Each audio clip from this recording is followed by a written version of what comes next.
Eles são cada vez mais. De acordo com o IBGE, o número de idosos no Brasil aumentou de 15 milhões e meio para 23 milhões e meio nos últimos 10 anos. A porcentagem de pessoas com mais de 60 anos que trabalham passou de 9% para 12%. Até há pouco tempo, a pessoa de 40 anos era considerada velha. Futebol, jovem, ouço muito os antigos, né? Eu faço coisa que você não faz. Mas não é só no cotidiano que a idade dos profissionais tem aumentado. No futebol brasileiro, os vovôs estão dando um baile nos mais novos. Eles estão aliando a condição técnica que eles têm, e é muito, muito boa, com o mínimo de condição física. E ajudado pelos companheiros de equipe, quer dizer, uma equipe bem formada, possibilita a esses jogadores desempenharem bem o papel deles. Apesar da má fase do São Paulo, Rogério Ceni é titular absoluto e referência aos 40 anos. Dida defende o Grêmio como um menino, apesar dos 39 anos. Aos 41, Arley continua escrevendo história no Goiás. Sempre um jogador experiente, ele foi e sempre será a referência do seu time dentro de campo.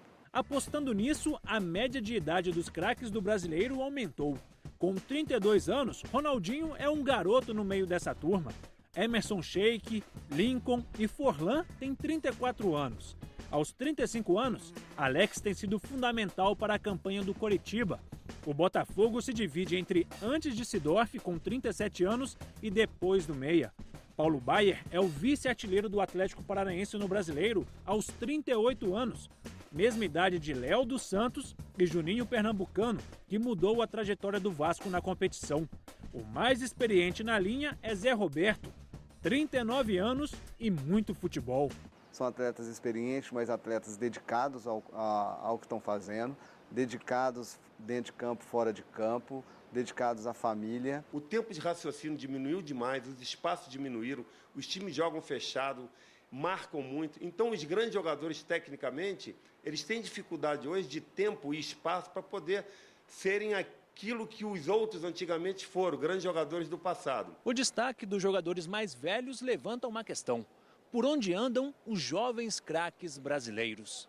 Bernard pode ter sido o último destaque a sair do país. Antes dele, Lucas fez história no São Paulo e foi vendido para o Paris Saint-Germain. Neymar, a maior revelação nacional dos últimos anos, ainda não tem substituto no Brasil. Vitinho do Botafogo, Neilson dos Santos são candidatos, mas ainda precisam provar muito. Hoje o Brasil revela em menor quantidade, exatamente igual como eles estão revelando lá fora. Cada vez mais os jogadores estão subindo mais jovens. E tem jogadores que sobem com 3 anos de pulo. Ou seja, saiu do juvenil para o profissional. Então ele deixou de passar 3 anos nos juniores. A seleção brasileira passa por uma reformulação.